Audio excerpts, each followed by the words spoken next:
everybody, I'm Bree the Plant Lady, and today I am going to show you how you can set up hydroponic systems outside in your home garden. Now I recognize that typically hydroponics are best utilized in controlled environments, and it is significantly easier if you were to do these systems inside a greenhouse where you can control the light and the temperature and the insects. But the reality is most of us home gardeners don't have a controlled environment to be able to grow in. And I love growing tomatoes, but because I live in a former tobacco field, I really struggle to keep typical heirloom tomatoes that aren't grafted on nematode resistant rootstock alive when they're planted in the ground.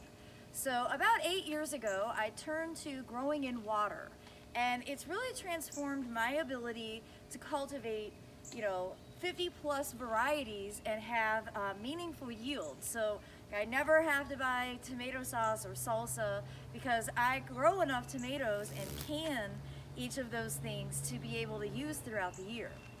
So I'm not doing as many this year. I don't really know why. I'm actually setting up a big system at the J.C. Ralston where they have given me permission to come and harvest whatever I want.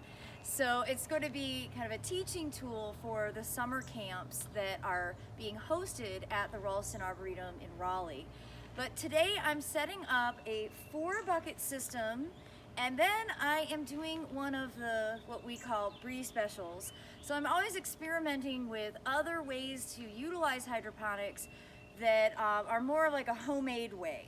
And so I have this pond liner, which I've pulled out of the ground, and I have 3 planters in that. And so I'm just gonna see how that works. If it doesn't work, then I will know.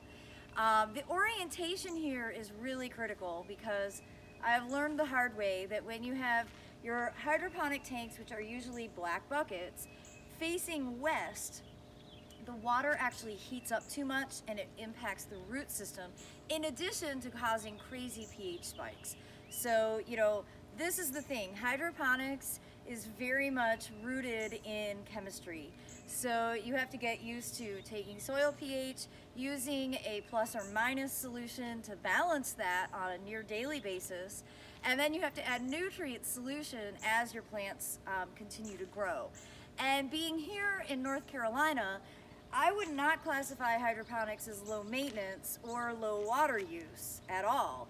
In fact, these 5-gallon or 3-gallon buckets that I have will need to be filled nearly every single day by the time these plants really start growing out and we have our normal summer temperatures hitting in. Now, another factor that influences your water pH is rainfall. Not that we've had any rainfall here at my house, but fingers crossed we will eventually get rain again. And so that's just another reason why outdoor hydroponics requires a lot more attention. But once you get used to it, it's really not hard. So I don't want to be discouraging you at all. I just want to give you a realistic overview of what it takes. These will really be some of the things that require the most amount of my attention this summer, which is why I feel really good sticking with just 7 pots for now. I will also have my tower garden set up with tomatoes, and that's a much easier system because it's more closed to the outside water, so the pH tends to stay balanced much more efficiently. That's going to be a whole separate video, and that's an aeroponic system, which is different than these hydroponic systems. These are deep water submersion is sort of the category that these fall into, meaning you have this basket with your tomato planted in it. This is one that I've had growing for a few weeks, and then it's submerged in this bucket that gets filled with water. So the roots are in constant contact with water. So in saying that, that's what results in massive root development, which causes the buckets to run out of water because the plant absorbs so much of it. So that's just kind of some general info. I am going to get these cleaned up. They've been in storage in an open shelter in my backyard. And then I'm going to show you the specifics of the air pumps that I'm using, and then the UV rated plastic tubes that connect to the air pumps that go into the buckets, ultimately adding an air stone to help diffuse the air or the oxygen that goes into the water, which is really critical for the root development of the plant. And then we're going to talk about nutrient solution. So we have a big video. Hopefully you will be inspired to try hydroponics if you haven't. And for those of you who do, I would love to have your feedback on what you think about my system and what you actually use, because I really think the future is in hydroponics. I do think the yields are like the #1 reason why I think that growing in water is so efficient. And you know, I'm always curious to improve my techniques, so I appreciate your feedback. All right, so stay tuned for the entire process. Okay, so now for the mechanics of how all this works. So over the years of doing hydroponics, I've discovered for me, outside in a pretty hot climate, that I am best to use systems that use air pumps, not water pumps. The one exception to that is the tower garden. But if you're wondering what that humming sound is, that's just these 2 pumps. So because I have 2 different systems, I went with 2 separate air pumps. One that's actually quiet. This has four air nozzles that you will plug a UV rated piece of plastic tubing into, and then run this into the bucket. So this is going into that 4 bucket system. Now the noisy pump, which I'm hoping will be less noisy once I get it plugged in, is just a two system. And this is going into the Breeze homemade creation, which may or may not work, but I'm a curious gardener and I just like to kind of experiment and figure things out, and I'm never offended when something doesn't work.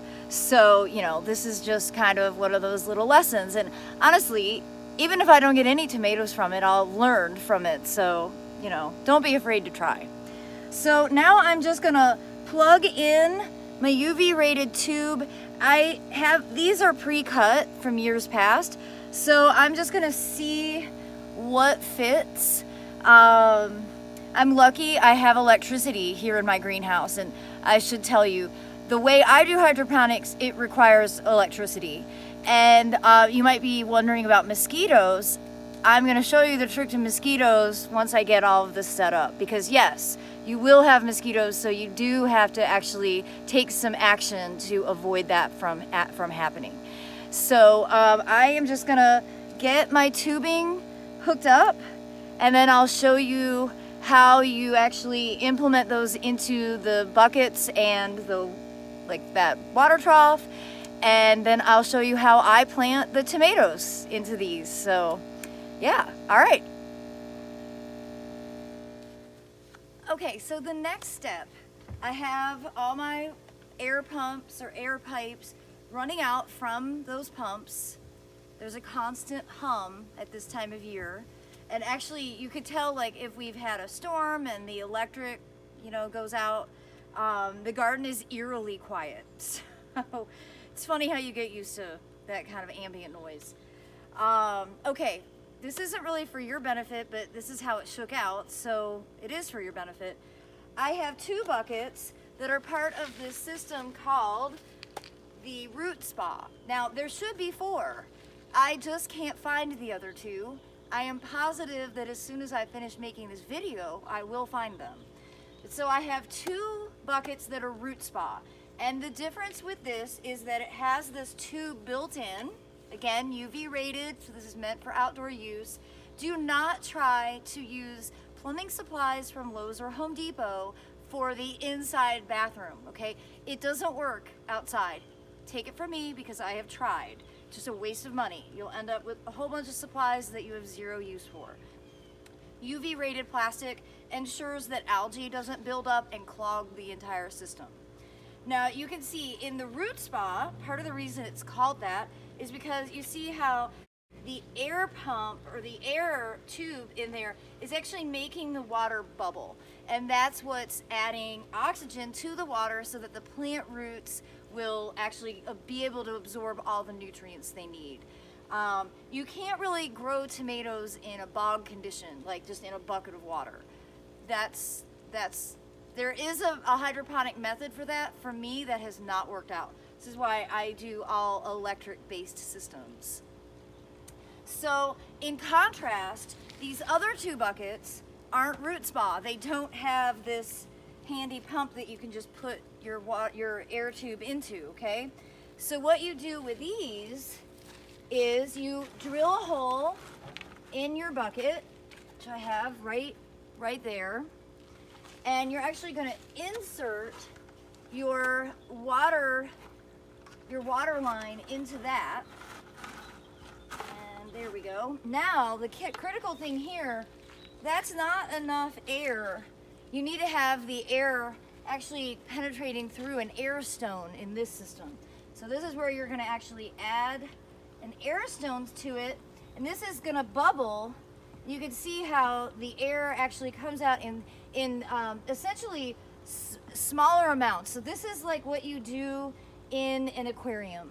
So it's exactly really, if you just equivalent, if you think of hydroponics as outdoor aquariums minus the fish for plants, then you'll better understand setting up a hydroponic system. So now that's going to go in, and it's just going to kind of settle to the bottom, and then this basket goes right on top, and because that hole is drilled in, it doesn't kink the air pump or the air pipe, which is really important. So now I'm going to get the rest of these set up. The Breeze homemade one is very similar to these. So let me show you how I'm going to do that. Now you can see here in my homemade version, what I have are the air lines with larger air stones attached, lots of air being diffused in here. Just think again like an aquarium. And then I have my 3 buckets in here. These, by the way, are filled with a product called Hydrocorn, and that's basically just baked terracotta that acts as a stabilizer for the root zone of the plants. And because these baskets are perforated, much like a colander, the roots of the tomatoes will come out and ultimately land in this pool of water. So it's very similar to the individual buckets. The main difference here is this is open water, so I can expect more mosquito activity, frogs. Yeah, there's some potential issues for this, but because I have to learn the hard way, I actually have to do this so that I can understand whether it's good or not.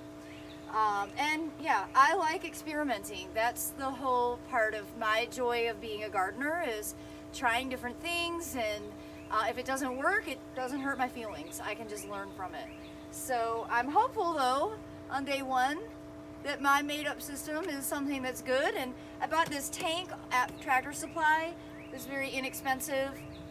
And then these baskets all came from a hydroponics supplier here in Raleigh called Fifth Season.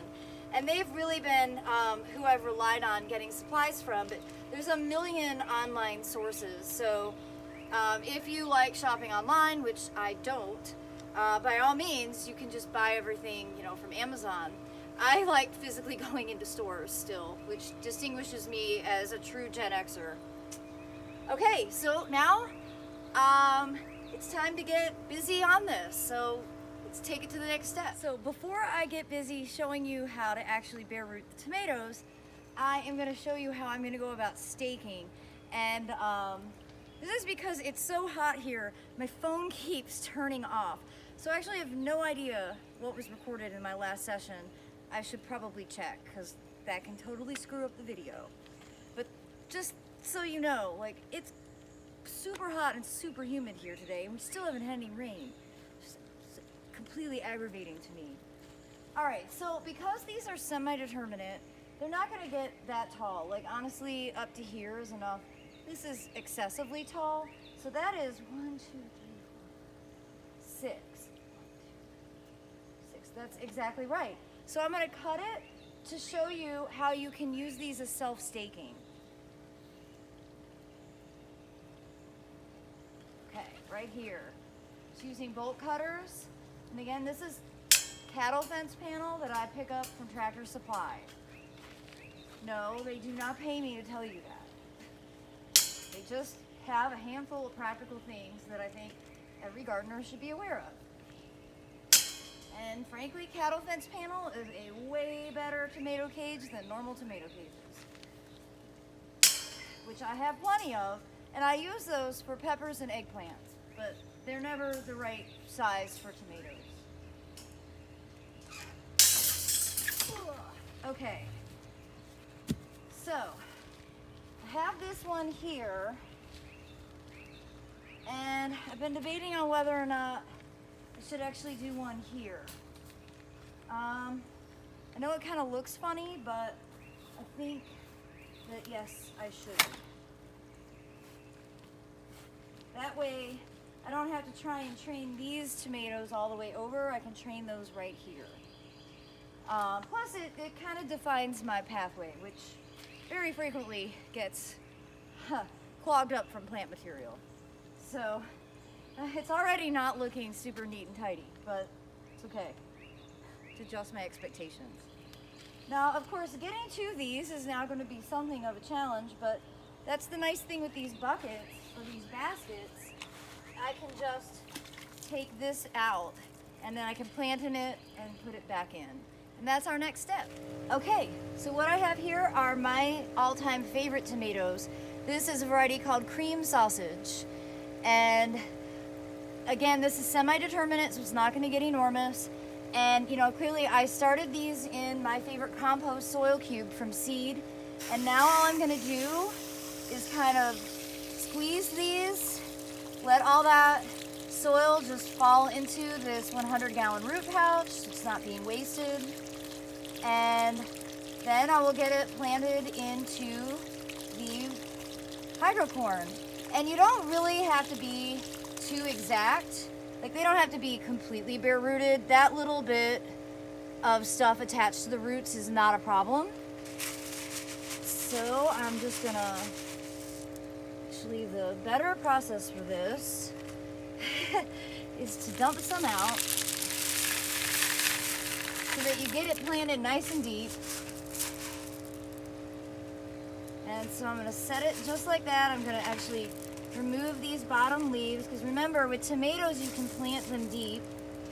And now I'm just gonna pour some more in so that it's nice and full.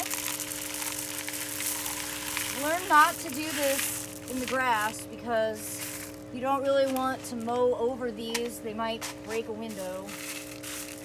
Thankfully that hasn't happened, but it could. All right, so there it is. It's planted and it's just gonna go into a bucket.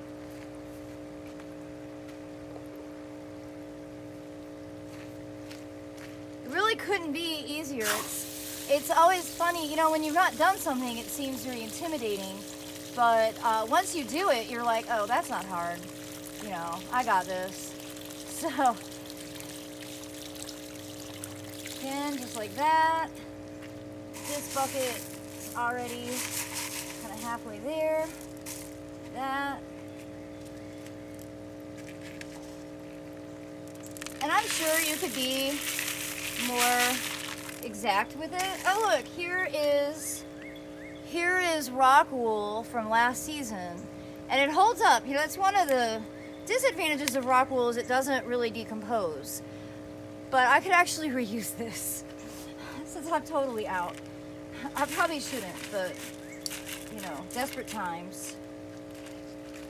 And I'm actually gonna rinse this one, get the plant nice and clean. This is just my OCD coming out.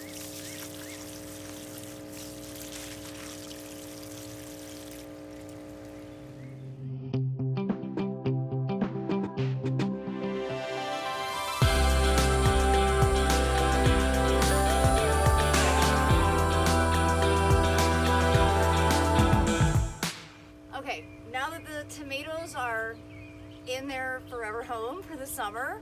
It's time to add nutrient solution. And remember, there's no buffer in hydroponics. There's no soil to ease the plant in and out of nutrient deficiencies. So keeping up with nutrient solution and testing your pH is really important because these are new systems, it's fresh water. I know my pH is around like 5.7 here, but like starting tomorrow, I'm gonna have to do pH tests. So my favorite nutrient solution, and I have used a lot of different varieties, and there are a ton available, but what I've had the best success with, partially because it's so easy to use, is this Aqua Vega from the brand Canna.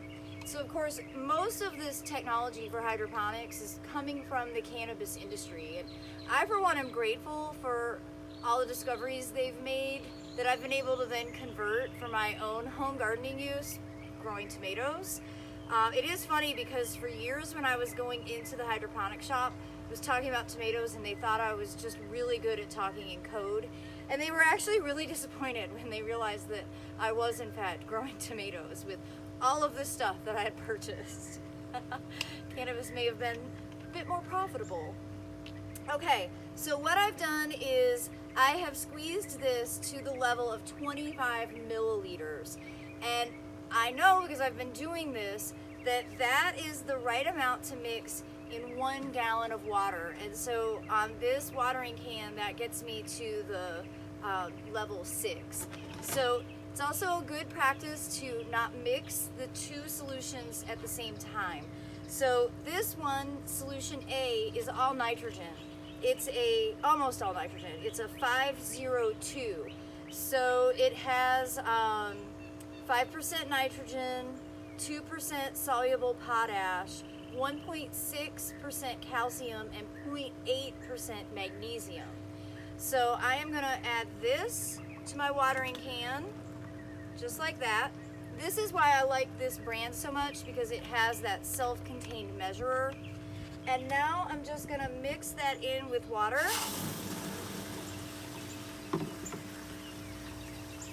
And I'm essentially gonna do an even amount in each of these buckets and this big unit here. And so I always do this, I always mix my nutrient solution in a watering can before adding it. I have found that adding it straight is, it can potentially cause some burn, especially when the roots are more established in the system. So I'm gonna go ahead and add my type A into here. Now the first year I did hydroponics, I was a measuring fool. And then I realized it didn't really have to be that exact, especially for these outdoor systems. Okay, now I'm gonna repeat the same process for the B version. And this is 3% phosphorus, 4% soluble potash, 1% sulfur, and 0.002% molybdenum. So it doesn't have any nitrogen in it, this formulation. So this supports more root, stem, and fruit development, whereas formulation A is more for leafy green growth. And I have found with tomatoes that I can pretty much keep it equal throughout the entire summer, but it might be to your advantage to add more of solution B when they're in their active stage of setting fruit, which will be 4 to 6 weeks from now, and focus on a bit more nitrogen concentration in the earlier season to encourage more leaf development so that you have strong plants. Righty, now I'm gonna do the same, adding this to all of these containers. And that brings me to the final bit, literally, mosquito bits. So, yes, I live on planet Earth where mosquitoes exist. And I have a huge mosquito population here. So first of all, my number one recommendation is to wear bug spray on yourself. If you ever visit me, you're gonna need to wear bug spray. I have a woodland swamp, even though it's dry as hell. Woodland swamp is still breeding mosquitoes like nobody else's business. So, you know, a lot of people ask questions about this, and to be perfectly frank,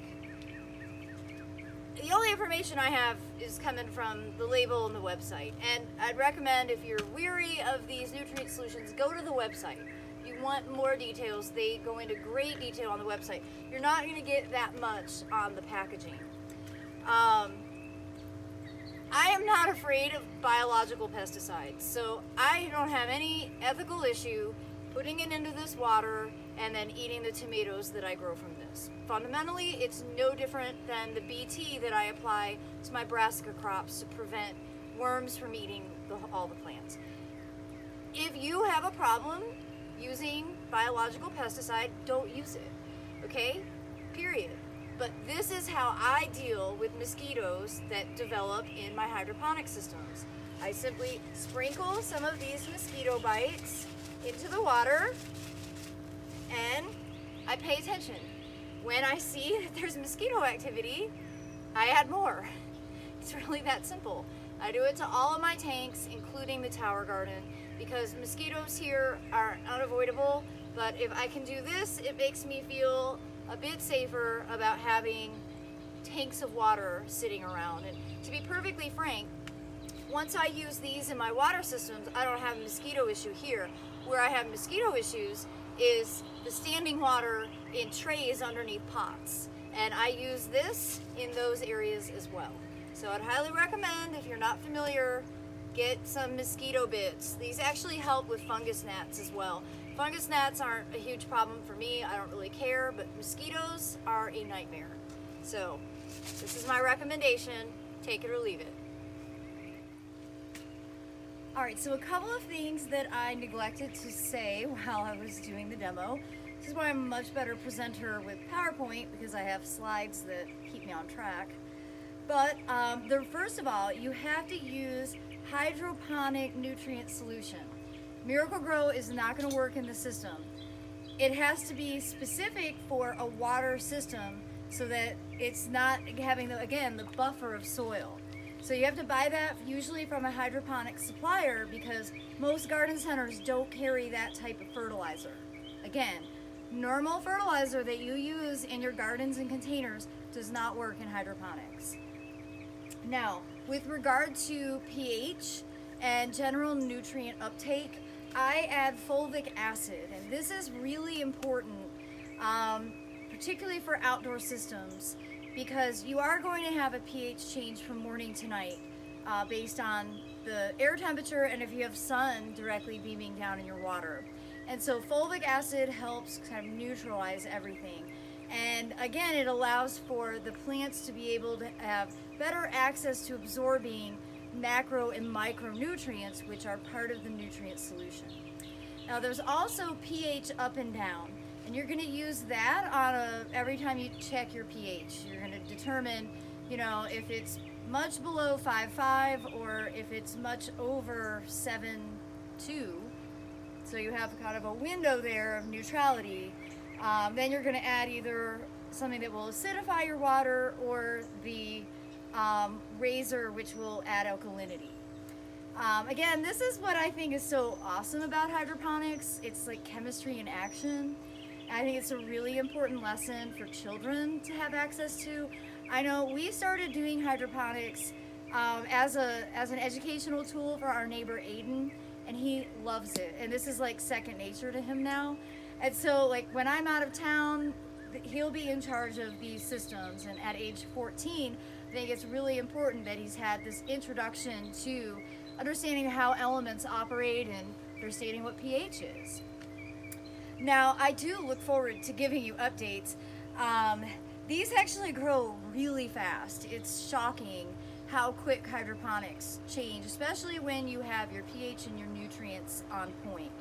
So that's going to be my biggest challenge, because I'm actually going out of town in a few days. So between my husband and my neighbor Aiden, they're going to be on hydroponic patrol. And I will definitely give you updates when I return. I can't wait to see, how all of these turn out. Again, this is my favorite variety of tomato. This is one called cream sausage. It's a semi-determinate yellow Roma type, so it's a paste variety. and it's just super practical, and it is really fruitful. It sets a ton of fruit basically all summer, all the way up until we get frost in November. So if you found this video to be helpful, I hope you'll give me a thumbs up. Please subscribe to Breathe the Plant Lady and hit that bell notification so you'll know when I post another video. As always, thank you so much for watching.